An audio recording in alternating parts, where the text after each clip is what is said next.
नमस्कार. मिती ग्रुप प्रस्तुत साहित्य रंग या कार्यक्रमात आपल्या सगळ्यांचं स्वागत आहे. साहित्याचे रंग उलगडताना आणखी एक गोष्ट महत्वाची लक्षात येते. ती म्हणजे जसं कथा, कविता या गोष्टी असतात, तसंच विविध कलांच्या माध्यमातून सुद्धा साहित्य उभं राहू शकतं. आणि हे साहित्य जेव्हा आपल्या समोर येतं, तेव्हा त्याचे वेगळे कंगोरे, वेगळे पैलू हे सुद्धा आपल्या समोर येतात. आज अशाच एका वेगळ्या विषयाच्या अनुषंगाने आज आपलं साहित्य रंग खुलणार आहे. कारण आज आपल्या बरोबर आहेत लेखक, चित्रकार, व्याख्याते, कवी. देश-विदेशात अनेक चित्र प्रदर्शनं यांची भरलेली आहेत. असे लेखक आणि चित्रकार विजयराज बोधनकर आज आपल्या बरोबर आहेत. विजयराजजी नमस्कार, स्वागत आहे. नमस्कार. नमस्कार. आणि त्याचबरोबर गेली अनेक वर्ष कवितेच्या क्षेत्रात एक स्वतःचं स्थान ज्यांनी निर्माण केलंय, छाया गोरेगावकर आपल्या बरोबर आहेत. छायाताई नमस्कार, आपलंही स्वागत आहे. नमस्कार. आणि यानंतर निमंत्रित करते शिवसेना नेत्या आणि महाराष्ट्र विधान परिषदेच्या माननीय उपसभापती डॉक्टर नीलम गोरे, ज्या आपल्या ह्या कार्यक्रमाच्या निमंत्रक आहेत. नीलमताई स्वागत, नमस्कार. आज थोडस चित्रकलेच्या माध्यमातून आपण बोलणार आहोत आणि एक चित्रकार जो की कथा लिहितो, कविता लिहितो, म्हणजे शब्द आणि चित्र या दोन्हीचा सांगाती तो खऱ्या अर्थाने आहे असं म्हणायला हरकत नाही. नीलमताई, आपण या दोघांचं स्वागत करूया. साहित्य रंग या कार्यक्रमाला आम्ही गेल्या वर्षामध्ये सुरुवात केली आणि त्यात आमचा हेतू असा होता की विविध माध्यमं हाताळणारे अनेक लेखक आणि कवी आहेत. किंबहुना मराठी साहित्याला फार मोठी थोर अशी परंपरा आहे. त्यामध्ये आपण ज्यावेळेला विचार करायला लागतो त्यावेळेला अनेक जण परिसंवादामध्ये त्यांच्या लिखाणामधून, त्यांच्या कलेमधून परिचित असतात. पण या लेखक किंवा चित्रकारांना, कवींना प्रत्यक्ष भेटायची संधी सगळ्यांना मिळतेच असं नाही. विशेषतः गेल्या काही वर्षांच्या मध्ये आपण विविध यूट्यूबवरून किंवा विविध डिजिटल माध्यमांवरून पण काही प्रमाणामध्ये लोकांशी संवाद साधू शकतो. दुसरं वेगवेगळ्या देशातले जेव्हा रसिक भेटतात किंवा मराठी विश्वाशी संबंधित लोक भेटतात, त्यांची नेहमीची एक अडचण असते की ठराविक वेळेचे कार्यक्रम त्यांना प्रत्यक्ष बघता येत नाहीत आणि त्याचं लाईव्ह चित्रीकरण मग ते समजून घेऊन स्वतःची उत्साह किंवा स्वतःची जी जाणीव असते ती त्याचं कुठेतरी त्यातून ते मार्ग काढतात. परंतु त्या सुद्धा लाईव्ह लिंक्स अशा एकत्र कुठे सापडत नाहीत, त्यात वेगवेगळ्या ठिकाणच्या त्यांच्या वेबसाईट्सवरती असतात. या पार्श्वभूमीवरती आम्ही साहित्य रंग या कार्यक्रमामध्ये यूट्यूबवरून हे संवादाचं माध्यम सुरू केलेलं आहे आणि त्यात 1990 म्हणजे गेल्या 36 वर्षामध्ये खास करून बदल जे वेगाने झाले, त्या झालेल्या बदलांच्या मध्ये ज्यांनी स्वतःला वेगवेगळ्या प्रकाराने व्यक्त केलेला आहे आणि खूप मोठं योगदान असून सुद्धा ज्यांचा परिचय अजूनही व्हावा अशी उत्सुकता लोकांच्या मनात आहे, अशा लेखकांना, कलाकारांना याच्यात बोलवायचं असा आमचा प्रयत्न आहे. आणि श्री विजय बोधनकर आणि छाया कोरेगावकर या दोघांचंही अगदी ज्याला आपण म्हणू की लक्षणीय अशा स्वरूपाचं योगदान या सगळ्यामध्ये राहिलेलं आहे. विजयराजजी बोधनकर आपलं नाव म्हणजे अतिशय ओळखीचं वाटतं. याचं कारण म्हणजे प्रत्यक्ष भेटलं नसलं तरी सुद्धा अनेक वेळेला आपल्या वार्षिक स्तंभ लेखन आहे, कार्यक्रम आहेत, अनेक कलांचे कॅम्प्स जे केलेले आहेत ते. आणि सर जे स्कूल ऑफ अप्लाइड आर्ट ही एक मुंबईतली फार लाडकी संस्था आहे. त्यातले अनेक जण वेगवेगळ्या कार्यक्रमांमध्ये अनेक ठिकाणी व्यक्त होत असतात. त्याचबरोबर तुमचं लेखन जे आहे त्यामध्ये तुम्ही 6 पुस्तकं तर आहेत, 4 आगामी पुस्तकं प्रकाशनाच्या मार्गावर आहेत. अनेक साहित्य संमेलनात तुम्ही भाग घेतलेला आहे. सामाजिक चित्र प्रदर्शन, व्याख्यानं, लेखन कार्यशाळा आणि याचबरोबर महाराष्ट्र राज्य सांस्कृतिक पुरस्कार निवड समितीचे सदस्य आणि 6 वर्ष आर्ट सोसायटी ऑफ इंडियाचे मध्ये पदाधिकारी. अशा पद्धतीने आपण अनेक प्रकारांनी या संपूर्ण क्षेत्राशी जोडले गेलेले आहात. दिवाळी अंकांमधलं लेखन, त्याचबरोबर इतर वृत्तपत्रातल्या लेखनाबरोबर विजयराज बोधनकर ह्याचं तुमचं यूट्यूब चॅनेल आहे. म्हणजे तुम्ही आमचे असं म्हणायला हरकत नाहीये की त्यामध्ये असणाऱ्या चॅनेल्सवरती दिसणं तो एक वेगळा भाग झाला. परंतु बहुतेक वेळेला वाहिन्यांवरती असं होतं की सातत्याने आपली तंद्री किंवा आपलं एकाग्रता खंडित न होता बोलताच येत नाही. इतकं सातत्याने त्याच्यामध्ये ब्रेक येत असतात, इतकं वेगवेगळ्या गोष्टी घडत असतात आणि त्यामुळे या यूट्यूब चॅनेलच्या मध्ये नवा माणूस नवी गोष्ट ही तुमची मालिका सुरू आहे. तसंच तुम्ही एबीपी आणि अनेक वाहिन्यांवरती सुद्धा प्रदीर्घ मुलाखती तुमच्या झालेल्या आहेत.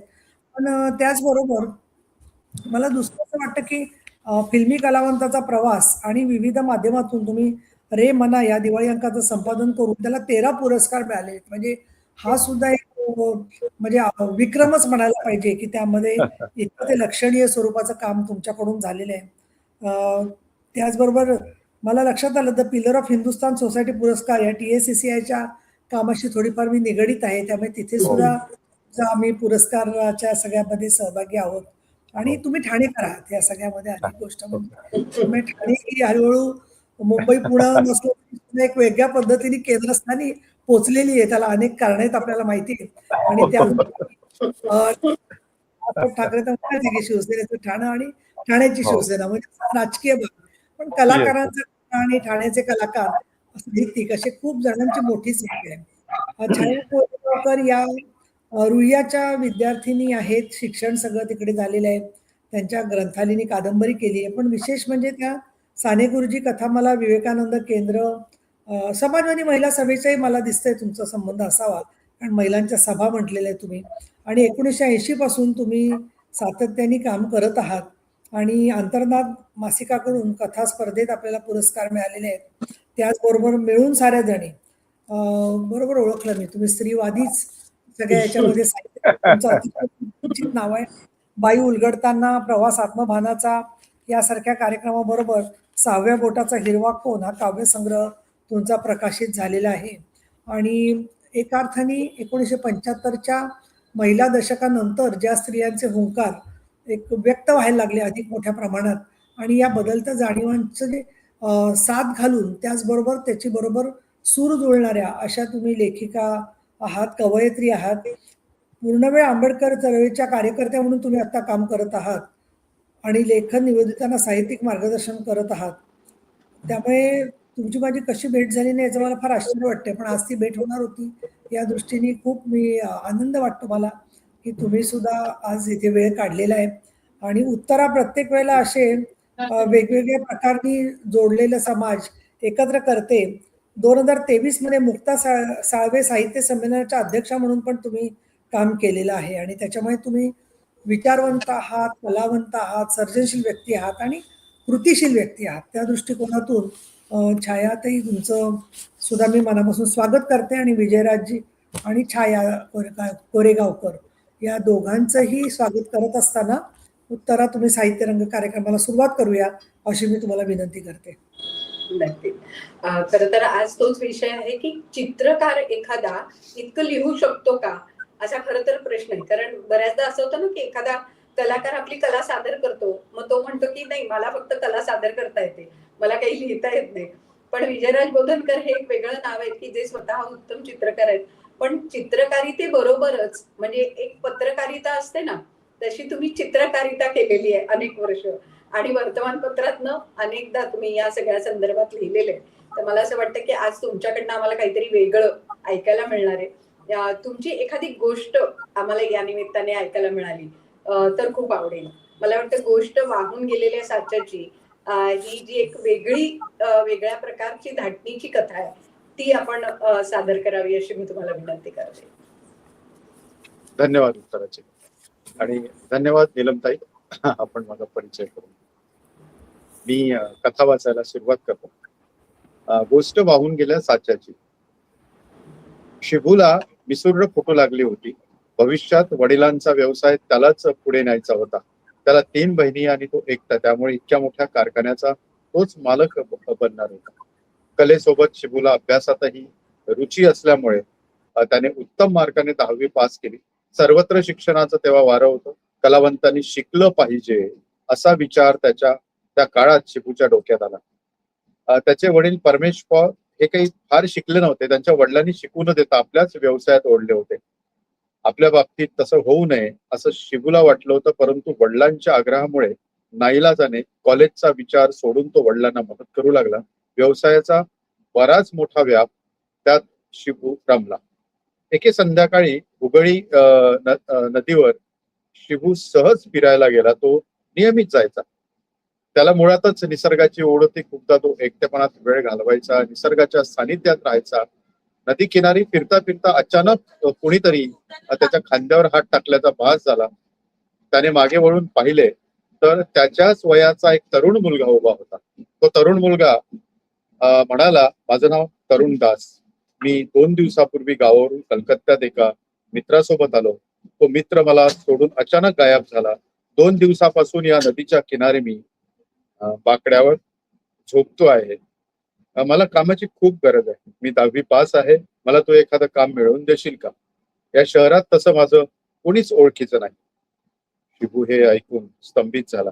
क्षणभर विचार करून शिबू म्हणाला, तुला कुठले काम करायला आवडेल? तरुण म्हणाला, राहायला आसरा, जेवायला 2 घास इतके जरी मिळाले तरी मी कुठलंही काम करेल. शिबूने आकाशाकडे बघितलं, क्षणभर विचार केला आणि म्हणाला, चल माझ्यासोबत, मी प्रयत्न करतो. शिबू तसा भावनिकच. त्याची एकटेपणाची गोष्ट ऐकून शिबूला त्याच्याविषयी दया निर्माण झाली आणि म्हणाला, माझ्या वडिलांचा ना मूर्तीचा मोठा कारखाने आहे. मी बघतो विचारून बाबांना. तरुणदासच्या चेहऱ्यावर एकदम आनंद फुलला. दूर बाकड्यावर ठेवलेली त्याची कापडाची थैली त्याने सोबत घेतली. दोघेही चालत कारखान्यात आले. बाबांना ओळख करून देत म्हणाला, शिबू म्हणाला, बाबा, हा तरुणदास. माझी भेट नदीवर झाली. 2 दिवसापूर्वीच कलकत्त्यात आलाय. कलकत्ता शहरात त्याचे कोणीच ओळखीचे नाही. तो काम मागतोय आपल्या कारखान्यात. त्याला काही काम मिळेल का? परमेशजी तरुणकडे आपला चष्मा सावरीत बघितले आणि काम करता करता म्हणाले, पगार देणार नाही, पण राहायला जागा आणि जेवण मिळेल. कारखान्यातली सर्व कामे करावी लागतील. मान्य असेल तर राहा म्हणा. हे ऐकून तरुण खुश झाला आणि म्हणाला, काका, आपण जे सांगाल ते करीन. पॉल काका हे ऐकून मंद हसले. तरुणला आता हक्काची झोपायला जागा मिळाली. पोटाची चिंता मिटली. काही कारागीर कारखान्यातच राहणारे होते. जेवण तिथेच बनवत होते. तरुण त्यांच्यात सामील झाला. हळूहळू शिबू आणि त्याची मैत्री वाढत गेली. ते हळूहळू मैत्रीच्या घट्ट नात्यात बांधल्या जात होते. तरुण कारखान्यात हवे ते काम करू लागला आणि त्याच्या एक लक्षात येऊ लागलं की आपल्याला माती कामात गती आहे. तो मूर्तींचे सांगाडे वगैरे उत्तम बांधून त्यावर माती लेपन करू लागला. मानवी शरीरही अभ्यासू लागला. हळूहळू शिबूच्या आणि पॉल काकांच्या मार्गदर्शनाखाली त्याने वर्षभरात बरीच प्रगती केली. साच्यातून मूर्ती काढण्याचे कसब शिकून घेतले. पॉल काकांनाही आता तो आवडू लागला होता. त्यामुळे वर्षभरात त्यांनी सर्वांची मने जिंकली होती. एकूणच शिबू आणि त्याचे स्वभाव गुण जुळू लागले. कधीतरी शिबू आणि तरुण कलकत्त्याला फेरफटका मारायला जायचे. सर्व खर्च शिबूच करायचा. तरुणचे खिशे अद्याप भरले नव्हते. एक दिवस अचानक शिबू आणि तरुणला एक इमारत दिसली. Government college of art and craft.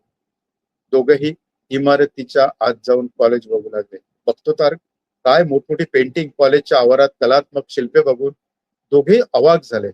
Shibu कलकत्त्यात राहून सुद्धा त्याने ही कॉलेजची इमारतच बघितली नव्हती. आज तो बघून अवाक झाला. तरुण तर बराच वेळ कॉलेजमध्ये घुटमळत होता. संध्याकाळ झाली. दोघेही कारखान्याच्या दिशेने, परतीच्या दिशेने चालू लागले. आता तरुणच्या मनात आर्ट कॉलेजने घर करायला सुरुवात केली. कारखान्यात तो शिबू बरोबर त्याच विषयी बोलू लागला होता. अधेमध्ये दोघेही कॉलेजमध्ये फेरफटका मारायला येत असायचे. आता शिबूच्या मनातही आर्ट कॉलेज विषयी ओढ निर्माण झाली. आता 10वी नंतर आपण तिथेच प्रवेश घ्यावा असे त्यालाही वाटू लागले. काही महिने लोटल्यानंतर दोघांनी निर्णय घेतला की या कॉलेजला ऍडमिशन घ्यायची. 1985 साली वडिलांच्या नकळत शिबूने आणि तरुणने ऍडमिशन फॉर्म भरला. चक्क दोघांनाही प्रवेश मिळाला. तरुणमुळे आपण आता ग्रॅज्युएट होऊ असे त्याला वाटू लागले. ही बातमी शिबूंकडनं लपवण्यासारखी नव्हतीच, कारण वडील या गोष्टीला परवानगी देणार नाही याची खात्री होती. पण बातमी काही लपून राहण्यासारखी नक्कीच नव्हती, कारण फीचे पैसे देणार कोण ही महत्वाची बाब होती. पण शिबूने काही रक्कम जमा करून ठेवली होती. त्यात दोघांची फीस भरणे शक्य होते. शिबूने तसेच केले. कॉलेजमध्ये फीस भरली. आता वडिलांपासून कसे लपवून ठेवायचे म्हणून एक दिवस त्यांनी वडिलांच्या समोर ही गोष्ट उघड केली. आम्ही दोघांनीही आर्ट कॉलेजला ऍडमिशन घेतली बाबा. हे ऐकताच परमेश काकांना धक्काच बसला आणि रागाने डोळे वटारत शिबूवर कडाडले. काय? आपला घरचा कामधंदा सोडून तू कॉलेजला ऍडमिशन घेतो? अरे उत्सव तोंडावर आला आणि काय ही भानगड? लाज कशी वाटत नाही तुला? आणि तरुणाकडे रागाने बघत, काय रे नालायक पोरा, तू माझ्या मुलाला फूस लावून कॉलेजमध्ये ऍडमिशन घ्यायला लावतोस ना? अरे, एकतर तुला कारखान्यात मी आश्रय दिला, काम दिला, आता तू माझ्या मुलाला फितवतो काय? तरुण हे ऐकून निशब्द झाला. इतक्यात शिबू म्हणाला, नाही नाही बाबा, त्याने तसे काही सांगितले नाही. मलाच वाटलं की आपण आर्ट कॉलेजमध्ये ऍडमिशन घ्यावी. असं काय? घरचा धंदा टाकून तो कॉलेजला जाणार होय? चला मग दोघे माझ्या कारखान्यातून चालते व्हा, आत्ताच्या आत्ता चालते व्हा. मोठ्याने बोलणाऱ्या बाबांचा आवाज ऐकून आजूबाजूची मंडळी जमली. त्यांच्या सर्व प्रकार लक्षात आलं. पण बाबा तरुणला म्हणाले, तुझं आत्ताच्या आत्ता सामान उचल आणि चालता हो. क्षणभरही कारखान्यात राहायचं नाही. शिव्या, तू चालता हो. शिबूच्या डोळ्यात पाणी तारवलं. त्याने तरुणकडे बघितलं, डोळ्याने काहीतरी इशारा केला. तरुण गुपचूप तिथेच उभा होता. रात्र झाली. तरुणची ती रात्र फार वाईट गेली. आत्ताच्या आत्ता कारखान्यातून निघून जा, हे बाबांचे शब्द त्याच्या जिवारी लागले होते. रात्रभर सतरंजीवर तळमळत होता. डोळ्याला डोळा लागत नव्हता. त्याला कळले की आता कारखाना तर सोडावा लागणार होता. आता राहायचे कुठे? म्हणून त्यांनी सकाळीच शेजारच्या कारखानदाराला विचारले की तुमच्याकडे काही काम मिळेल का? शेजारचा मूर्तिकार म्हणाला, माझ्याकडे तर काही काम नाही, पण इथून 1 किलोमीटरवर एक मूर्तिकार आहे, त्याच्याकडे मी शब्द टाकून बघतो, तिथे काही काम मिळालं तर बघूया.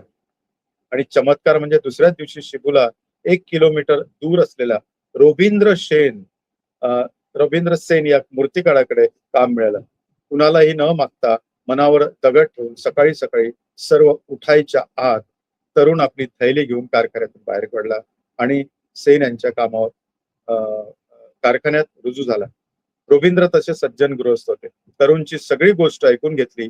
आपल्याला आर्ट कॉलेजमध्ये ऍडमिशन मिळालं असून आपण शिल्पकला शिकण्याच्या विचारात आहोत हे ऐकून रोबिंद्र सेनला खूप आनंद झाला. इकडे शिबू मात्र तरुण आपल्या कारखान्यातून निघून गेला याचं दुःख करीत बसला होता. बाबांच्या चेहऱ्यावर मात्र शून्य भाव होता. अर्थात बाबांच्या धाकापायी शिबूने इच्छा नसतानाही आर्ट कॉलेजची ऍडमिशन कॅन्सल केली. तरुणदासचे कॉलेज सुरू झाले होते. पॉल काकांच्या कारखान्यातला 1 वर्षाच्या सरावामुळे मातीकलेतील बरेचसे ज्ञान त्याला प्राप्त झाले होते. त्याचा चांगलाच उपयोग कॉलेजमध्ये होत होता. नवीन नवीन बेसिक शिकत असताना त्याला काही नवीन कल्पना सुचू लागल्या. सिनियर शिल्पकारांची कामे बघून प्रेरित होत होता. रोबिंद्र सेन त्याला पगार देऊ लागले होते. अर्धा दिवस कॉलेज आणि रात्री उशिरापर्यंत कारखान्यात असा तरुणचा दिनक्रम सुरू झाला. शिबूनी त्याची अधेमध्ये भेट व्हायची. हा म्हणता म्हणता तरुणने कॉलेज 4-5 वर्षात पूर्ण केले. 1-2 अवॉर्डही पटकवले. शिबू कारखान्यात रुळला होता. वडिलांनी कारखान्याचा बराचसा भाग शिबूवर सोपवून निवृत्ती घेतली होती. आता शिबूच सारा व्यवहार बघू लागला होता. सर्व बहिणींची लग्न वडिलांनी लावून दिली होती. बाबा आधेमध्ये कारखान्यात येऊन समाधानाने परत घरी जायचे, कारण शिबूने कारखान्याला, कामगारांना, व्यवहाराला मोठ्या काळजीने जपले होते. एक मोठा काळ निघून गेला. एक दिवस शिबू चक्क 4 व्हीलरने आपल्या तरुणला भेटायला आला. तरुणची आर्थिक स्थिती काही सुधारली नव्हती. त्याला 1-2 प्रदर्शन कलकत्त्यात भरवली होती, पण फारसे यश अद्याप मिळाले नव्हते. शिबूला मात्र किंचित अहंकार झाला होता. तोच आता कारखान्याचा मालक झाल्यामुळे त्याच्याकडे पैसा कुळकुळू लागला होता आणि तरुण अद्याप कंगाल होता. तो रवींद्रकडेच अद्याप पगारी काम करत होता. अशी बरेचदा शिबूची भेट व्हायची. तेव्हा तेव्हा तरुणला म्हणायचा, जो भी होता है अच्छे के लिए होता है. बरे झाले बाबांनी मला ऍडमिशन पासून वाचवले, नाहीतर माझीही तुझ्यासारखी गत झाली असती. हे ऐकून तरुण मनाने खिन्न व्हायचा. आतून धगधग मात्र पेटून उठायची. कॉलेज सोडून फक्त 2च वर्ष झाली. कलकत्त्याच्या आर्ट गॅलरीत एक ग्रुप शो करायचा होता. मालक चांगला भेटल्यामुळे फावल्या वेळात आपली शिल्पे घडवत राहायचा, पण अजून प्रयत्नाला फळ मिळत नव्हते. तरुण दास हे नाव आता किंचित कला क्षेत्रात स्थिर होऊ लागले होते, पण हवे तसे यश मिळत नव्हते. एक दिवस अचानक दुःखाची बातमी आली. परमेश काका यांचे हार्ट अटॅकने निधन झाले होते. तरुण लगेच शिबूच्या घरी पोहोचला. सर्वत्र रडारड सुरू झाली. तरुणच्या डोळ्यातून गळागळा अश्रू वाहू लागले. या व्यक्तीने आपल्याला आश्रय दिला नसता तर आपलं काय झालं असतं, या भावनेने त्याचं मन उसंबळून आले. त्याने हळूच डोळे पुसले. शिबूच्या हातीवरून हात फिरवत म्हणाला, शिबू, फारच वाईट झाले. शिबूच्या घरात शोककळा पसरली होती. कुमारतुली भागातील झाडून पुसून सर्व मूर्तिकार, कुमार समाजाचे लोक या अंत्ययात्रेला जमले होते. दुःखाच्या छायेत अंतिम या संस्कार पार पडला. शिबू आता कारखान्याचा मालक झाला होता. धंदा जोरात होता. जास्त ऑर्डर येऊ लागल्या. त्याच्याजवळ पैसा कुळकुळू लागला होता. थोडा अभिमान त्याला झाला होता. अजूनही तरुण मात्र संघर्ष करीत होता. शिल्पकार झाल्यामुळे आता त्याचे मार्ग बदलले होते. फक्त लक्ष्मीची कृपा होत नव्हती. एक या संघर्षात एक दशक उलटून गेले. तरुणने कोलकात्यात भाड्याने घर घेतले. त्याच्या गावच्या एक बालमैत्रिणी सोबत तो विवाहबद्ध झाला. बायकोला त्यांनी गावीच ठेवले. अनेक प्रदर्शन करूनही त्याच्या शिल्पातून आर्थिक गणिते सुटत नव्हती. त्याचमुळे असेल त्याच्यामधला शिल्पकार अस्वस्थ होऊन नव्या कलाकृतीचा शोध कायम घेत होता. तरीही तरुणला हवे तसे यश मिळाले नव्हते. शिबू मात्र आता गब्बर झाला होता. एक दिवस शिबू तरुणला भेटायला जातो आणि म्हणतो की अरे तुझं काही जमत नसेल तर माझ्या कारखान्यात नोकरीला ये. मी तुला चांगली पगारी नोकरी देतो. अशा गरिबीत तू कुठपर्यंत पोहोचणार आहे? प्रदर्शनावरून तुझे काही होणार नाही. माझ्याकडे बघ 2 गाड्या आल्यात. अजून तुझ्या खिशात दुष्काळ तोच आहे. बरे झाले बाबांचे ऐकले, नाहीतर माझाही तुझ्यासारखाच आयुष्याचा खेळ खंडोबा झाला असता. खरे तर शिबू कुत्सितपणे जरा थट्टा करीत म्हणाला. असे त्याचे बोलणे तरुणच्या जिवारी झोंबले. तरुणने एकही शब्द त्याला उत्तर दिले नाही. मौन पत्करले. हसला आणि म्हणाला, मी तुला सांगतो भेटेन पुन्हा. बायको गावी, खिशात जगण्या इतपत पैसे, शिल्प बनवायला न झेपणारा खर्च, शिल्पाला न मिळणारा प्रतिसाद, घरात शिल्पांचा ढीग. तरुणची अवस्था बिकट होती. पावसाळ्याला सुरुवात झाली. मूर्तिकार रोबिंद्र यांच्या कारखान्यात मिळणारा पैसा तरुणला आधार देत होता. पावसाळ्यात तसेही मूर्तिकार धंदा बंद करून घरी बसलेले होते. तरुण मात्र निराशेतही आपल्या खोलीत तो नव्या शिल्पाचे आविष्कार करण्यात रमला होता. निराशेच्या झटक्यात त्याच्या हातून एक वेगळ्याच शिल्पाने जन्म घेतला. तरुणच्या चेहऱ्यावर हास्य फुलले. त्याच शैलीत तो अधिक शिल्पे करीत सुटला. त्याला आता आत्मविश्वासाने वाटले की ही शिल्पे दिल्लीच्या कुठल्या तरी गॅलरीला पाठवली तर नक्की होकार येईल. म्हणून त्याने हॉटशॉट कॅमेराने स्टील फोटोग्राफी करून पोस्टाने दिल्लीच्या नामवंत गॅलरीला पाठवून दिले आणि ती उरली प्रतीक्षा. काही दिवसातच पाऊस सुरू झाला. धोधो कोसळत राहिला. जोर वाढत गेला. सर्वत्र हाहाकार वाजला. नदी दुथडी वाहू लागली, उगू लागली. पाऊस काही थांबेना, उलट जोर चढू लागला. शहरातले पाणी आता नदी अस्वीकार करू लागली. शहर जलमय होत गेले. मूर्तिकारांच्या भागातले पाणी आता कारखान्यात शिरू लागले. मूर्तिकार लोकांचे धाबे दणाणले. कारखाने पाण्याखाली जायला लागले. पाण्याचा वेग वाढला. मूर्ती बुडू लागल्या. सर्वत्र हाहाकार माजला. शेवटी होत्याचे नव्हते झाले. अनेकांचे साचे वाहून गेले. आजोबांपासून वापरात असलेले साचे वाहून गेले. शिबू हतबल झाला, कंगाल झाला. आता तो विचार करू लागला, पुढे काय? शहराची धूळधाण केल्यानंतर पाऊस ओसरू लागला. शहर रडू लागले. हजारो घरदार चिखलात रुतले. हळूहळू जनजीवन मात्र सुधारू लागले. काही महिन्यातच तरुणच्या दारात एक लिफाफा येऊन पडला. लिफाफ्यावर नाव होते, रॉयल आर्ट गॅलरी देहली. तरुणने लिफाफा फोडला. पत्रात लिहिले होते, तुझ्या शिल्पाचे आम्ही प्रदर्शन भरवतो, त्वरित भेटणे. आणि तरुणच्या नशिबाचा तो सूर्योदय होता. तो कामाला लागला. काही दिवसातच तो शिल्पे घेऊन दिल्लीला पोहोचला. रवींद्र मूर्तिकाराने हार्दिक हातभार लावला. प्रदर्शने भरले. दिल्लीतून बड्या बड्या आसामींना, गॅलरीना निमंत्रण दिले. काही लाखाच्या घरात शिल्पे विकल्या जाऊ लागली. तरुणचे ग्रहण सुटले. तो आता प्रख्यात शिल्पकार बनला होता. सरस्वती लक्ष्मी त्याच्या हातात हात घालून कलकत्त्यात परतली. काही दिवसातच तरुणने मोठा बंगला घेतला, गाडी घेतली. एक दिवस स्वतःची गाडी घेऊन शिबूला भेटायला गेला. तेव्हा कारखाना बंद झाला होता. साच्याशिवाय मूर्तिकार थांबले होते. शिबू उतरणीला लागला होता आणि तरुण यशाच्या शिड्या चढत होता. साचेबद्ध पैशाचा अहंकार नदीत वाहून गेला होता आणि संघर्षाच्या समुद्र मंथनातून तरुणच्या हाती यशाची रत्ने हाती लागली होती. संघर्ष जिंकला होता, अहंकार हरला होता. धन्यवाद. हो वा. चित्रकलेच्या क्षेत्रात मला वाटतं अगदी वास्तव जे म्हणतात ना ते तुम्ही मांडलेलं आहे. चित्रकार काय, शिल्पकार काय, आपल्या कलेच्या माध्यमातून पुढे जात असतो, पण शेवटी ती संधी योग्य मिळणं आणि त्यातून आपलं यश मिळवणं हा प्रत्येक क्षेत्रातला भाग आहे. पण तो चित्रकलेच्या आणि शिल्पकलेच्या क्षेत्रातला अगदी अचूकपणे तुम्ही मांडलाय. आणि ही कथा जी वाहून गेलेल्या साच्याची आहे, पण वाहून गेलेल्या अहंकाराची सुद्धा आहे असं म्हणायला हरकत नाही. तर फार सुंदर ही कथा आपण लिहिली धन्यवाद. विजयराव. छायाताई, तुमच्या कवितांकडे आता वळूया. आणि कवितेतला एक वेगळा माहोल तुमच्या कवितांमध्ये आहे, त्याला सामाजिक आशय सुद्धा आहे. पण त्याच्याच बरोबर काही हलक्या फुलक्या कविता सुद्धा तुम्ही लिहिलेल्या आहेत. तर आज सुरुवातीच्या टप्प्यात तुम्ही काय वाचताय आमच्यासाठी? माझी एक झगा नावाची कविता मी ऐकवते. झगा. चपट्या नक्क्या काळ्या गोऱ्या, उंच बुटक्या, सुंदर कुरूप, देशी आणि विदेशी, शहाण्या वेड्या, प्रत्येक बाईला चपकल बसतो आई नावाचा पारंपरिक झगा. झगा रेशमी मुलायम.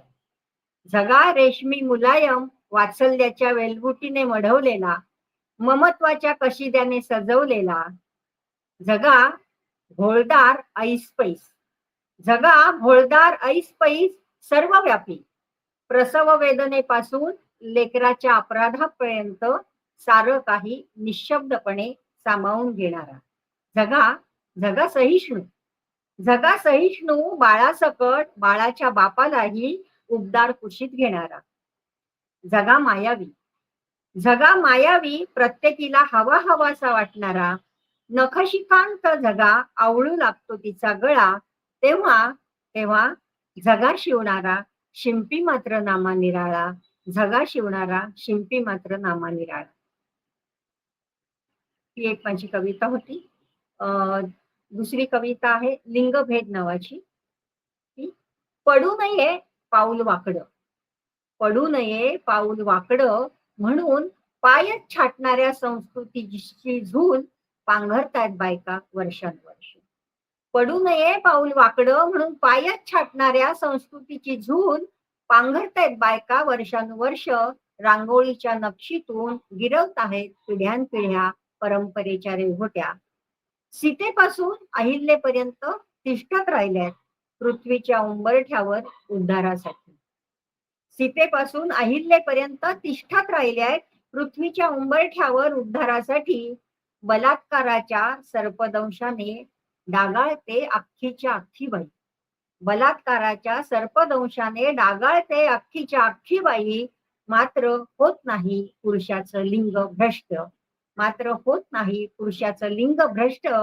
लिंगभेदाच्या या तराजूतच तोलली जाते बाईची हिंसा आणि अहिंसा, न्यायालयापासून बेडरूम पर्यंत. बाई ग, बाई ग, एकदा चिरून टाक हा लिंगभेदाचा भ्रामक भोपळा.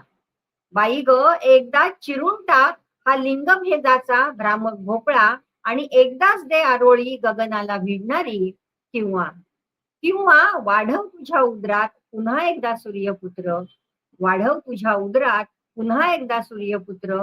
हिंदू कोडबिलासाठी रक्ताची शाई करणारा. हिंदू कोडबिलासाठी रक्ताची शाई करणारा.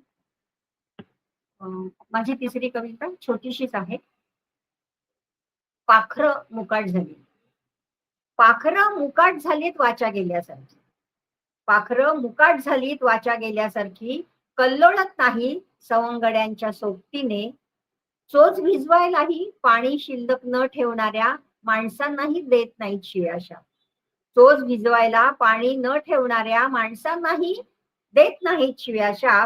घरट्यांचा आधार हरवल्यापासून, घरट्यांचा आधार हरवल्यापासून पाखरांनी केलंय संतती नियमन की स्वीकारलंय ब्रह्मचर्य स्वयंप्रेरणेने हे सांगता येत नाही. अलीकडे अलीकडे पाखरं दिसत नाहीत पिल्लांच्या चोचीत दाणा भरवताना. अलीकडे पाखरं दिसत नाहीत पिल्लांच्या चोचीत दाणा भरवताना. पाखरं उभी आहेत पासपोर्टच्या रांगेत. पाखरं उभी आहेत पासपोर्टच्या रांगेत परदेशी परवान्यासाठी. आता तरी झाडांनी पालवी जपून ठेवायला हवी. आता तरी झाडांनी पालवी जपून ठेवायला हवी. धन्यवाद. छायाताई, खूप छान. वेगळ्या पद्धतीने एक स्त्रीचं व्यक्तिमत्व तुमच्या या सगळ्या कवितांमध्ये खूप वेगळ्या पद्धतीने आलं. पाखरं मुकाट झाली तर आत्ताची वस्तुस्थितीच आहे. आणि खऱ्या अर्थाने जी मंडळी जात आहेत बाहेर, आपल्या मायभूमीलाही मागे ठेवून जात आहेत आणि आपल्या आई वडिलांनाही. त्यामुळे त्या दोन्ही बाजू आहेत त्याच्या, की बाहेर जाऊन त्यांना आणखीन यशही मिळवायचंय, पण गेल्यानंतरचा जो काही दुरावा आहे तो तुमच्या ह्या कवितेमध्ये नक्कीच जाणवला. शेवटी अनुभवांची अनुभूती म्हणतात तीच खरी. आणि विजयराजजी, तुमच्या पुढच्या लेखाकडे वळताना एका लेखामध्ये तुम्ही वास आणि आवाज असा एक खूप छान पद्धतीने मांडलाय. म्हणजे खरंच आहे की पूर्वी असे वेगवेगळे वास येत होते, वेगवेगळे आवाज येत होते, पण आता ते कुठेतरी गायब झालेत. आता कुठेतरी काळाच्या पडद्याआड ते लपले गेलेत. त्यातला अर्थात थोडीशी पार्श्वभूमी त्याची एक थोडक्यात सांगा. आणि वास आणि आवाज यातला एकही भाग आज आम्हाला जर वाचून दाखवलात तर नक्की आवडेल आम्हाला. माझा जन्म ग्रामीण भागात झाल्यामुळे ते जे आवाज आणि वास आहे ते आता गायबच झाले, आणि जे बरं. ठरवल्या जातं त्याची पुन्हा पुन्हा आठवण होते. त्यातला आपण आवाज घेऊया आज. मी खूप लहान असेल, हा. मी खूप लहान असेल, वयही आठवत नाही, तेव्हा गावात वीज आली नव्हती. कंदील चिमणी यावर रात्र प्रवास करायची, त्या काळातली गोष्ट आहे. सामान्यपणे साधारण गोष्टीचे आवाज आणि वास घमघमायचे, ते आता बऱ्यापैकी नष्ट झाले. आजही पक्का आठवतं काकूंचे बाळणपण. तेव्हा बाळणपणीची खोली असायची, त्या खोलीतून मोठ्या प्रमाणावर हिंगाचा आणि धुनीचा वास यायचा. तो हिंगाचा वास पूर्णपणे बाद झाला. बाळंत खोलीच घराघरातून बाद झाली. काकूंच्या पोटात दुखायला लागलं तेव्हा सुईणबाईला म्हणजे आलोकाबाईला बोलवायला काका ताबडतोब गेल्याचं दृश्य मलाही आठवतं. मी तेव्हा शाळेत सुद्धा दाखल झालो होतो. आलोकाबाई आली आणि काही वेळातच खोलीतून बाळाच्या रडण्याचा आवाज ऐकू आला. घरातल्या घरात तेव्हा 10 मुलांचे बाळणपण झाले तेव्हा तो हिंगाचा वास आणि बाळंत खोली हा परिचयाचा विषय झाला. आजही ती हिंगाची धुनी आठवत राहते. आमच्या सगळ्यांच्या नाकात हिंगाची धुनी मुक्कामाला कायम बसली. त्याच काळात बाळंतिणीला शक्ती मिळावी म्हणून डिंकाच्या लाडवाचा पसारा सुरू व्हायचा. तेव्हा एक हिंगाचा आणि दुसऱ्या बाजूला डिंकाचा वास असा घरात पसरायचा. काही काही घटना आजही निमित्ताने आठवतात. सकाळी सकाळी अंथरुणात गाढ झोपेत असताना ओसरीवर आई पांढऱ्या मातीचे सारवण करायची. तेव्हा ओल्या मातीचा वास मनाला निळी सकाळ झाल्याचे सांगून जायचं. तेव्हा घर कसं एखादा आश्रमासारखं वाटायचं. आम्ही उठलो की सरळ अंगणेत जायचो आणि न्हाणी घराला एक विशिष्ट वास असायचा. तेव्हा लाईफ बॉयचा वास म्हणजे नाणी घर हे समीकरण ठरलेलं असायचं. अधेमध्ये हमाम नाहीतर कधीतरी लक्स यायचा, थोडा वास बदललेला असायचा. मातीचेच न्हाणी घर असल्यामुळे मोरीचा सुद्धा एक वेगळाच गंध यायचा. माती टाक्यातल्या पाण्याच्या त्याला चिलाचा एक वास ठरलेला असायचा. तो आलो की सेनसाड्याचा वास मनाला उभारी देऊन जायचा. अंगणात किती प्रकारची तरी झाडे, प्रत्येकाचा भिन्न वास. चुलीत लाकडे जळत असले की धुराचा एक वेगळाच गंध नाकारून जायचा. ऋतू बदलला की घराचा गंध कूस पचलायचा. पावसाळ्यात घडवंचीवर ठेवलेल्या अंथरुणाला वेगळाच वास यायचा. पावसाळ्यात चादर अंगावर ओढली की काही काळ तो वर्णन न करण्यासारखा वास चादरीच्या आत घुमत राहायचा. रात्रीला दिवाबत्तीच्या वेळेस देवाजवळ दिव्याला मंद तेलाचा व कापसाच्या वातीच्या जळण्याचा वास काही प्रमाणात सुटायचा. कंदील आणि चिमणी लावताना रॉकेलचा वास बऱ्यापैकी घरात दादागिरी करून जायचा. शेतकऱ्याच्या घरात गेल्या गेल्या फवारणीसाठी वापरलेले विषारी औषधांचा वास मनाला कडवट करून जायचा. गोठ्याजवळ गेलो की मूत्राचा वास ओलांडून जाता येत नसायचा. आई नेहमी म्हणायची, आजारी माणसाने एक दिवस तरी बकऱ्यांच्या कळपात झोपलं तर रात्रभरात रोग निवारण होऊ शकतं. अर्थात ती वेळ कधी आमच्यावर आली नाही. शेताकडे मोर्चा वळवला तर प्रत्येक वनस्पतीला एक वास होता. घमघमाट नसला तरी त्याची जाणीव होईल इतका वास नक्की नाकावरून जायचा. काहीतरी शेतात काम करताना ओली माती, तरोटा, गाव रस्त्यावरची जंगली वनस्पती अशा झाडांच्या म्हणून वेगळाच रानगंध नाकाला स्पर्श करून जायचा. प्रत्येक पिकाच्या काळात त्या त्या पिकाचा वास पिकाची जाणीव करून द्यायचा. शुक्रवारी गावात एक दिवशीय भरणाऱ्या बाजारातला वास शनिवारी गायब व्हायचा. मासे मटण या भागात जाण्याचे तसे काम पडले नाही तरी तो वास हमखास नाकारून तडफडून जायचा. सुकल्या मासळीचा वास तेव्हाही आजही हादरवून टाकतो, कारण त्याची सवय लहानपणापासून नसल्यामुळे तो वास अधिक पीडादायक वाटायचा, पण खाणाऱ्या मंडळींसाठी तोच मात्र सुखद असायचा. आमच्या घरात एक अलमारी होती. साजूक दूध, ताक, लोणी, गुळ, साखरांबा. ती अलमारी उघडली की आहा, तो गंध आजही आठवतो. आईच्या हातचा गुळांबा जिभेवर पाऊस पाडून जातो. चुलीजवळ बसून आई तेव्हा ज्वारीच्या पिठाची भाकरी गरमागरम ताटात करून वाढायची. तो भाकरीचा स्वर्गीय वास भुकेला चवताळून काढायचा. काय होतं तेव्हा? आता सारखे पाकिटातले मसाले फसाले तेव्हा नव्हतेच, पण भाज्या कसल्या चोपायचं म्हणून सांगू, प्रत्येक भाजी वेगळा घरभर वास पसरून द्यायची. मेथीची भाजी केली की अंगणात समजायची की आईने कुठली भाजी केली. ही बाजरीची भाकर तर अख्ख्या घराला सांगून जायची, आले रे मी, तयार राहा. मुरलेले आंब्याचे लोणचे आणि बाजरीची भाकर कसे म्हणाला. हे असले मेनू होते. उगाच नाही लोक गावच्यावर भाळत. जेवणावर पालकाची डाळभाजी घरात शिजताना भूक पोटात उड्या मारायची. उन्हाळा आला की आंब्याचा वास नाकाला गुदगुऱ्या करून जायचा. तळलेले पापड, सरगुंडे, मस्त कांदा भजी, शेंदूर जसा फिका पडावा आणि वाटीतला आमरस. घराने आमरसाचा जणू पदरच घेतलाय. कारण रस उरल्यावर त्याच्या ज्या पोळ्या कौलारू घरावर ऊन खायला जायच्या तेव्हा त्या सुगंधाने गवयाच्या टिपेने ताण मारावी तसा तो घमघमाट घरभर पसरायचा. उन्हाळ्यात मुगाच्या डाळीच्या वड्या करायला सुरुवात झालेली. भिजलेल्या मुगाचा वास घरभर मनाला ओढत आणायचा. घरातच मंदिर असल्यामुळे, गाय वगैरे घरीच असल्यामुळे दूध काढताना धारोष्ण दुधाचा वास, काकडा आरती संपल्यावर हातावरच्या दुधाचं धारोष्ण तीर्थ प्यायला मिळायचं ना, ती नाकाजवळ गुंजारव करणारा वास मनाला वेगळाच अनुभूती द्यायचा. शेतातून कापून आणलेली कणस ज्याच्या घरात यायची तेव्हा त्या घराला त्या कणसाच्या वासामुळे देवत्व प्राप्त झाल्याचं उगाच जाणवत राहायचं. असे अनेक गंध लहानपणापासून अनुभवले.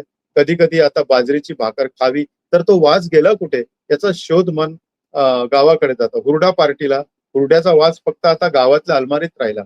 आम्ही काय गमवलं आणि काय जमवलं याची बेरीज वजाबाकी केली तर फक्त डोळ्यापुढे राहते ती वजाबाकी. शाळा सुरू झाली की नवे पुस्तके, नवे कोरे नोटबुक याचा वास गिरक्या घात राहायचा. नव्या पुस्तकांचा वास घ्यायची इच्छा सर्वांनाच व्हायची. माझ्या घरात मी सर्वात लहान असल्यामुळे सर्वांनी वापरलेली फाटके पुस्तके माझ्या नशिबात यायची. त्यामुळे माझ्या नशिबी डिंकाचा वास यायचा. फाटलेली पाने चिकटवता गोंदाचा वास, नाकाला न रुचणारा वास सहन करावा लागायचा. त्याचबरोबर केसांना लावण्यासाठी सुगंधी तेल, ते अजूनही आवडणारं प्रकार नसायचं.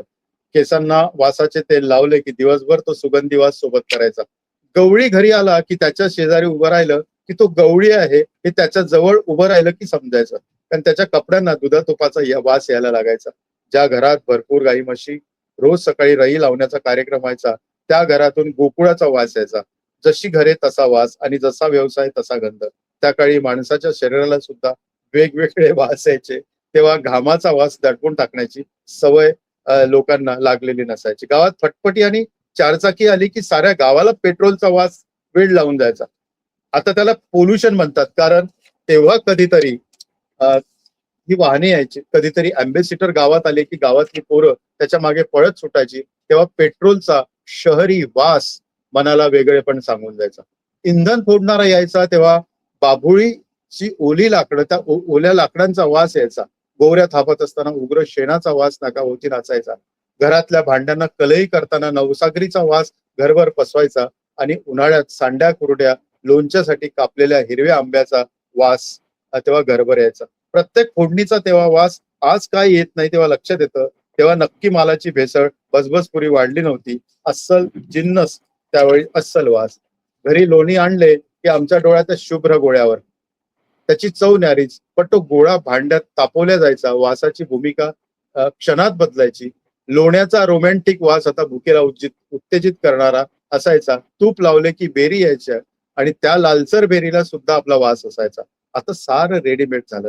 आता हे गंध पुराण फक्त वाणगी राहिली.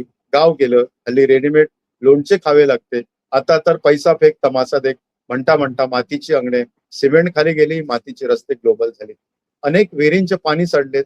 विहिरी कोरड्या झाल्या. मिक्सर आलेनी पाटा वरवंटा आपला वास सोबत घेऊन गेला. उखळ जाते कोळिष्टकाच्या जाळ्यात जळून पडली. गावही आता डिओ झालाय आणि घामाचा वास मृत्यू पावलाय. माणूस ईश्वराशी स्पर्धा करायला लागला. पैसा हाती आल्यामुळे निधर्मी ईश्वराचा वासाने लोकांच्या मनातून काढता पाय घेतला. गावी घराघरातून मालिका पाहता पाहता गावच्या गाव देवाऱ्यातल्या देवासारखं स्थिर झालं. आणि मग मी पापडापासून ते मिठाईपर्यंतच्या दुकानातल्या प्रत्येक पैशाने वस्तू घरात येऊ लागले. त्या गोबल काळाने कितीतरी गोष्टींची हत्या केली. त्यात आमचा वास आता हिशोबालाही उरला नाही. धन्यवाद. खरंच आहे. म्हणजे तुम्ही अशी एक छान सफर घडवून आणलीत आम्हाला आणि त्या सफरीतनं ते सगळे वास त्या त्यावेळी आमच्या समोर आले आणि खरंच आहे. म्हणजे हे आता दुर्मिळ झालेलं आहे, दुर्मिळ. मागे पडलेलं आहे.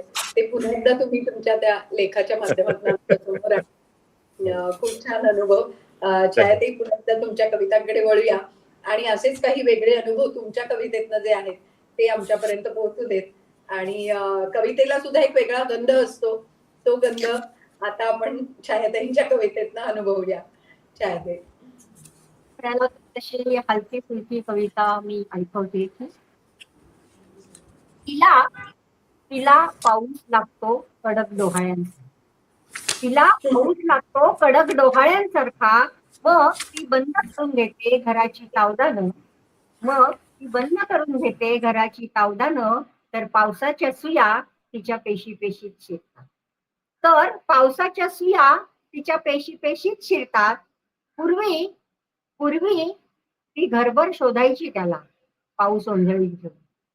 पूर्वी ती घरभर शोधायची त्याला पाऊस ओंजळीत घेऊन. तर तो वर्तमानपत्रा आड वायपरने पुसलेल्या काचेसारखा. तर तो वर्तमानपत्रा आड वायपरने पुसलेल्या काचेसारखा.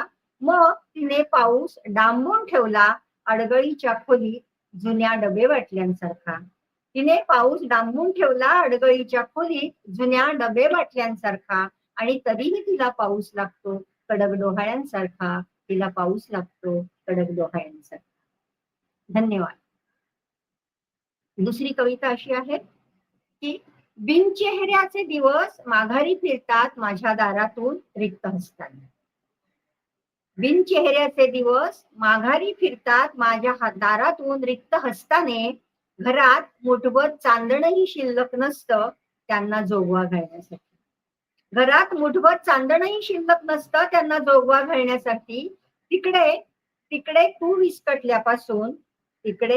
विस्कटल्यापासून मी पानगळीची कोरडी पानं सुद्धा पुरून टाकलीत झाडाच्या मातीत खोलवर त्यांचे मुखे चित्कार नाकारण्यासाठी. आता तुझ्या आठवांचा पेटता दिवा. आता तुझ्या आठवांचा पेटता दिवा. उभ्या देहात धगधगत ठेवण्याचा अभिशाप माझ्या कोऱ्या कपाळावर मिरवताना मला दिक्कत वाटणार नाही तुझ्या शहरातल्या रीतिरिवाजांची. मला दिक्कत वाटणार नाही तुझ्या शहरातल्या रीतिरिवाजांची. मात्र शहर सोडण्यापूर्वी माझी शब्द पिसाट बोट छाटून टाकायला विसरू नकोस. माझी शब्द पिसाट बोट छाटून टाकायला विसरू नकोस. धन्यवाद. तिसरी कविता मी गेय कविता आहे ती तुम्हाला मी गाऊन ऐकवते आहे. कवितेला तसं शीर्षक काही नाहीये. सहज सुचलेली सहज म्हणता येण्यासाठी. आडवळणाची वाट तिथं झाली गाठ भेट. आडवळणाची वाट तिथं झाली गाठ भेट. कशी बाई निसटली माझ्या आंबाड्याची गाठ. कशी बाई निसटली माझ्या आंबाड्याची गाठ. किती जरी ठरवलं त्याला नाही बधायच. किती जरी ठरवलं त्याला नाही बधायच. त्याची जीव घेणी शिळ माझा करी ते घात. त्याची जीव घेणी शिळ माझा करी ते घात. असा पाऊस भन्नाट असा पाऊस भन्नाट त्याची मिठी घनदाट. असा पाऊस भन्नाट त्याची मिठी घनदाट. उभ्या देहामधी बाई जळे अगणीचा लोट. उभ्या देहामधी बाई जळे अगनीचा लोट. कशी झाली कानापुशी बात गेली चहूदिशी. कशी झाली कानापुशी बात गेली चहूदिशी. माझ्या प्रीतीचं पाखरू फडफडे उंबरशी. माझ्या प्रीतीचं पाखरू फडफडे उंबरशी. कुणी धाडा ग सांगावा भेटवा ग मला रावा. कुणी धाडा ग सांगावा भेटवा ग मला रावा. दिसा माझी झुळत असे माझ्या जीवाचा परवा. माझ्या जीवाचा परवा.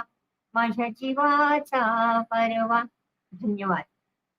वा वा वा.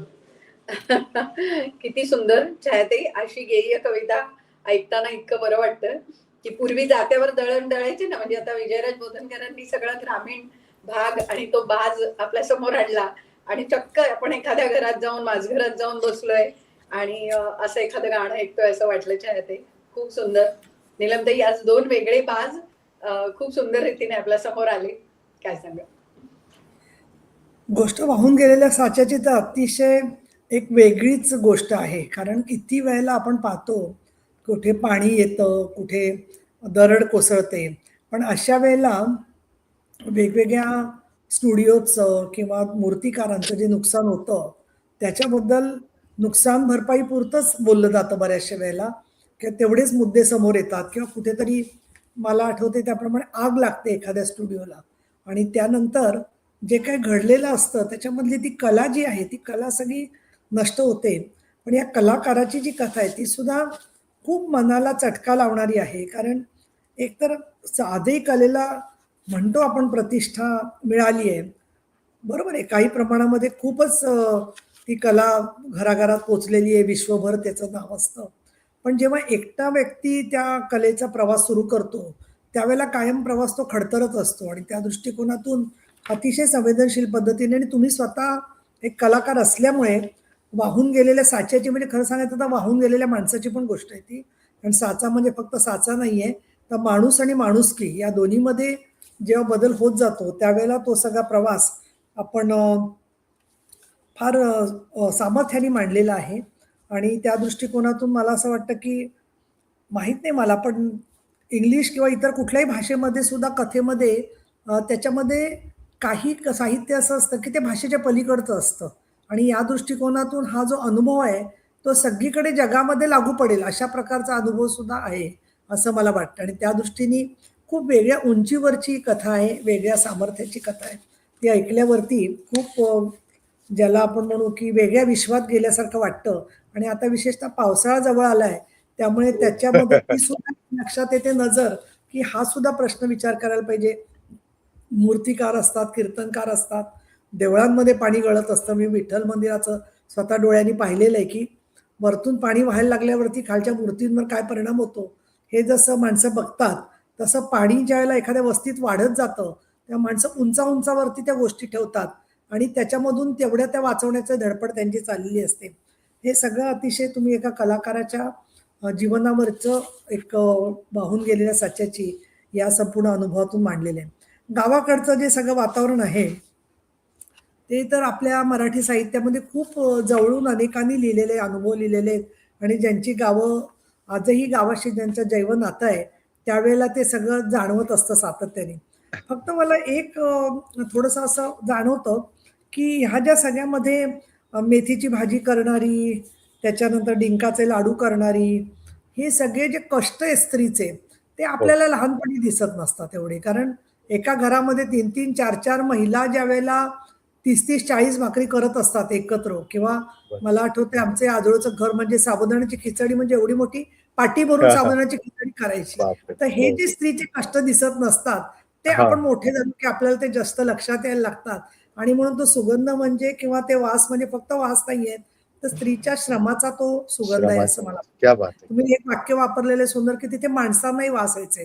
खरंय, हो. मी पाहिलं की एखादी व्यक्ती गाभाऱ्यातून दिवसभर पूजा करत असेल, तर बाहेर आल्यावरती त्यांच्या अंगाला वास याचा येतो धुपाचा.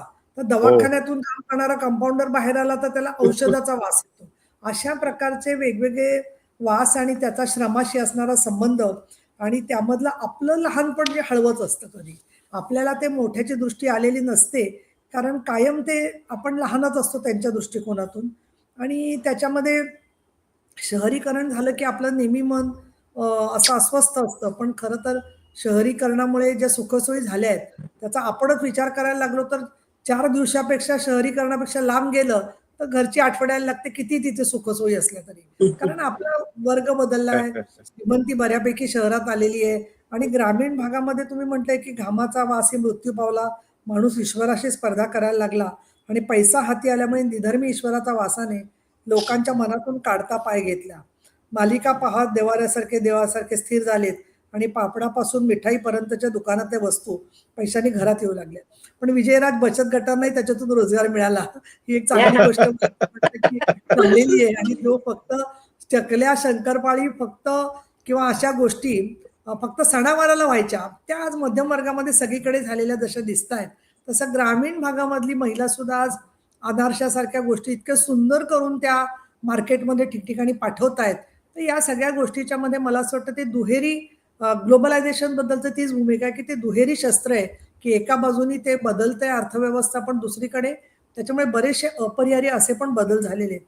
त्यामधला एक भूतकाळामधलं सगळं आपलं जीवन आणि आजही आपण बघतो की जे खेड्यामध्ये आहेत, अतिशय दुर्गम खेड्यामध्ये आहेत, त्यांच्या जीवनामध्ये एवढं त्यांना खरं तर लक्झुरी आणि चैन पण राहिली नाहीये. तिथे सुद्धा या गोष्टी बदलत असताना त्याच्यामध्ये सुद्धा एक मी तर असं म्हणेन की एक बकालपण अधिक आलेलं आहे जसं, तसं दुसरीकडे त्यात ज्यांचं बरी परिस्थिती आहे, त्यांच्या टुमदार घरांच्या मध्ये आजही आपल्याला घराघरामध्ये लोकं दिसतात म्हशी, गायी पाळणारे वगैरे कोल्हापूर किंवा इतर भागामध्ये आणि त्यांनी त्यांचं स्वतःचं ते आयुष्य त्यांना प्यारं असतं, असं सुद्धा आपल्याला दिसतं. पण तुमच्या स्वतःच्या आठवणीमधलं हे जे सगळं गाव आहे, ते गाव अगदी तुम्ही सुंदर अगदी जिवंत करून परत दाखवलेलं आहे आणि त्या गावामधल्या बाळंतिणीची खोली हा तर एक हो. विषय असा आहे की लहानपणी भीती पण वाटायची त्या बाळंतिणीच्या खोलीत जाणाऱ्या बाळाला छोटंसं बघायचं आणि पटकन मुलांनी पळ काढायचा तिथे. मग नंतर आता असं झालंय आमच्या आजोळच्या घरामध्ये, की बऱ्याच वर्षामध्ये ते बाळंतिणीच्या खोलीचा काही उपयोगच नाहीये. कारण डिलिव्हरीची संख्या पण वाढायला लागली ना. पूर्वी हो. 3-3, 4-4 बहिणी, मुलं आणि त्यांच्या 2-2, 3-3 बाळंतपण असायची. आता हल्ली 1 किंवा 2 वर थांबल्यामुळे आता त्या बाळंतिणीची खोली ही व्यायामाची खोली झालेली आहे. एक्सरसाइजची किंवा वाचनाची. असं सुद्धा बदल झालेले आहेत त्याच्यामध्ये आणि त्या दृष्टिकोनातून खूप आगळ्या-वेगळ्या जगाशी पुनर्भेट तुम्ही घडवलेली आहे आणि वेळ काढून तुम्ही या ज्या दोन्ही गोष्टी निवडल्या त्या आपल्या रसिकांना जे अगदी भारतापासून महाराष्ट्रापासून बाहेर आहेत त्यांना जशा आवडतील, तसे इथेच राहणारे जे लोकं आहेत त्यांना सुद्धा त्यांच्या वेगळ्या विश्वामध्ये घेऊन जातील. छायाताई तुमच्या धन्यवाद. कविता या अगदी ज्याला आपण म्हणू की एका बाजूला खूप मार्मिक आहेत, दुसरीकडे तीव्र आहेत, कठोर आहेत. त्यातून झगाच्या मध्ये येत असताना तुम्हाला नखशिखांत झगा आवळू लागतो तिचा गळा, तेव्हा झगा शिवणारा शिंपी मात्र नामानिराळा. झगा शिवणारा शिंपी तर नामानिराळा राहतोच, पण प्रत्यक्षामध्ये आपणच स्त्रिया स्वतः गच्च गळे, लांब गळे, गळे नसलेले, बाजूबंद जे काय प्रकारने आपल्या गळ्याची स्वतःच्या वाट लावत असतो. काही वेळेला याच्यामध्ये ती फॅशन असते, म्हणजे प्रत्येकाला ते फार खुश असतात प्रत्येक जण वापरणारे जे आहेत त्या. त्यामुळे आपणच आपला स्वतःचा गळा ठरवत असतो की कशा पद्धतीने तो दाखवायचा किंवा दिसू द्यायचा का नाही दिसू द्यायचा. आणि या दृष्टीने हा झगा ही एक तुमची खूप सुंदर स्त्रीवादी कविता आहे. त्याचबरोबर प्रसव वेदनेपासून लेकरांच्या अपराधापर्यंत सारं काही निशब्दपणे सामावून घेणार जागा. हे तुमचं निरीक्षण अतिशय अफलातून आहे. कारण परदेशात सुद्धा मी बघते की स्कर्ट्स घातलेले खूप बायका असतात, पण शॉर्ट स्कर्ट्स नसतात. पायापर्यंतचे ते वेगवेगळे ड्रेस असतात आणि त्याच्यामध्ये इतके ते मोठे झालेले असतात की मी वाचले की काही वेळेला एक छोटं मूल सुद्धा त्या झग्याच्या आतून हळूहळू चालत असतं. काही असे सुद्धा झगे असतात की त्या झग्याच्या मध्ये काही वेळेला असे वासरं किंवा हे सगळे धरून बायका चाललेल्या असतात. लिंगभेद जी तुमची कविता आहे अगदी बरोबर पुरुष प्रधान वर्चस्वाच्या ज्या भूमिका आहे त्याच्यामध्ये पुरुषाचं लिंग भ्रष्ट होत नाही. हे तर अगदी म्हणजे सातत्याने घडणारी घटना आहे की त्याच्यामध्ये आपलं काही स्वतःचं पण असते मर्यादा ती तर नाहीच आहे लक्षात कोणाच्या. आणि बाईची हिंसा आणि अहिंसा सगळीकडे तुम्ही म्हणताय, मात्र चिरून टाका लिंगभेदाचा भ्रामक भोपळा आणि एकदाच त्या आरोळीला गगनाला भिडणारी किंवा वाढव तुझ्या उदरात पुन्हा एकदा सूर्यपुत्र. डॉक्टर बाबासाहेब आंबेडकरांसाठी तुम्ही हे शब्द वापरलेले आहेत, त्यांच्याबद्दल सगळ्यांना प्रचंड आदरच आहे. फक्त मला नेहमीच असं वाटतं की ज्यावेळेला शिवाजी महाराज जन्माला यावेत, बाबासाहेब आंबेडकर जन्माला यावेत, असं आपण जेव्हा म्हणतो तेव्हा मला झाशीची राणी जन्माला यावी, राणी ताराबाई जन्माला यावी, असं म्हणणं पण मला म्हणजे तुम्ही मला माफ करा या बाबतीत, पण मला असं वाटतं की अशा पद्धतीच्या कन्या जन्माला याव्यात, या प्रतिमा सुद्धा आता अनेक जणींनी व्यक्त केलेल्या आहेत. परंतु जी तुम्ही अपेक्षा व्यक्त केली आहे की पडू नये पाऊल वाकडं म्हणून पायच छाटणाऱ्या संस्कृतीची झूल पांघरतायत बायका वर्षानुवर्ष, अतिशय भेदक आणि वास्तविकता मांडणारी अप्रतिम कविता आहे. त्यानंतर शेवटच्या कवितेकडे येण्याच्या आधी एक कवितेची मला प्रत मिळाली नव्हती, परंतु त्यामध्ये तुम्ही वेगवेगळ्या पाऊस मला वाटतं काहीतरी पाठवली पाऊस नव्हती पाऊस त्यांनी. पाऊस पाऊस पाऊस नव्हती पाठवली. पाऊसची जी आहे ती कविता मला मिळाली सापडली नाही, माझ्या पुस्तकात सापडली नाही म्हणून पण त्याच्यात म्हणजे उपमा चांगली दिली आहे, कडक डोहाळ्यांसारखा पाऊस. तो कडक डोहाळे एक दोनदा लागले तर बरे वाटतात, नाही तर मग नको वाटतं असं. त्याच्यामुळे आणि मी डॉक्टर असल्यामुळे बरं का, कडक डोहाळे कसे ते आटोक्यात आणायचे ना याचा माझा छान अभ्यास होता. अगदी 2-3 महिन्याच्या आतमध्ये ते कडक डोहाळे कमी करून तिला ते नॉर्मल कसं करायचं याचं सुद्धा आता जसं आपण पावसाचं सुद्धा नियमन करणारे आले. पण तुमच्या उपमा आणि अभ्यास आणि तुमचं निरीक्षण जबरदस्त आहे, कारण ग्रामीण भाग आहे, शहरी भागात परत चळवळीत तुम्ही काम करता. त्यामुळे त्या पार्श्वभूमीवरती पारवा कविता मला अनपेक्षित वाटली. म्हणजे तुम्ही अशा एवढ्या रसिकही असाल असं पटकन वाटत नाही. चळवळीतल्या माणसाने रसिक असू नये का समाजाला वाटतं हे मला माहिती नाही. तुम्ही चळवळीतला रसिकता कार्यकर्ता पण प्रेमिक असू शकतो ना, असं का? आणि त्याला दुसरं असं पण की प्रेम करावं असं वाटतं किंवा तो त्याच्यातनं जातोच ना. नाही, आणि ते आहे दुसरं ते व्यक्त करण्यातच कवीचं सामर्थ्य आहे ना. त्या दृष्टीने मला एक शब्द आवडला त्या कवितेतला, कानाफुशी. कशी झाली कानाफुशी, बात गेली चहूदिशी, माझ्या प्रीतीचा पाखरू फडफडे उंबऱ्याशी. अगदी अधुनी स्त्री ज्या हिंदोळ्यावरती अनेक ठिकाणी हलताना दिसते त्याच्यामधलं ही कविता आहे. आणि त्या पारवा कविता तुम्ही गाऊन दाखवली, त्याच्यामुळे मला अजून वेगळेपण त्याचं वाटलं त्या कवितेचं. आपल्या रसिकांनाही ते नक्की आवडेल. आणि त्याचबरोबर भाषा तुम्ही मुंबईत शिकले असल्या ना तरी खरं सांगते कोल्हापूर साताऱ्याकडची भाषा खूप आत्मसात झालेली आहे. म्हणजे मला आता एकदम असं तुलना नाही योग्य, पण खेबुडकरांच्या गाण्यांच्या कवितांमधले शब्द कोल्हापूरचे वगैरे जे येतात, जगदीश खेबुडकर, तशा पद्धतीचे खूप सुंदर शब्द की जे पटकन वापरले जात नाहीत कुठे, असे शब्द तुमच्या कवितांमध्ये आल्यामुळे त्या कवितांचं सुद्धा सामर्थ्य वाढलेलं आहे. त्यामुळे साहित्य साधना तुम्ही जी करताय त्याच्यामध्ये कृतीमधून साहित्य आणि साहित्यातून कृती असं सुंदर असं नातं तुमच्या साहित्यातून स्पष्ट झालेले. तुम्ही टँकर कथा जी आहे त्याचा तुम्ही उल्लेख केलेला आहे.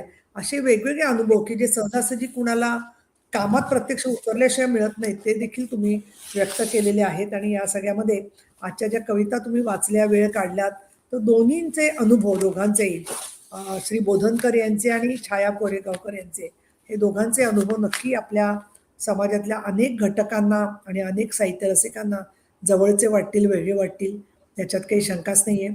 आणि त्या दृष्टीने आता साहित्य रंगाचा कार्यक्रम हा वेगळ्या प्रकाराने अधिक तरल आणि अधिक अनेक पैलूंना स्पर्श करणारा झाला.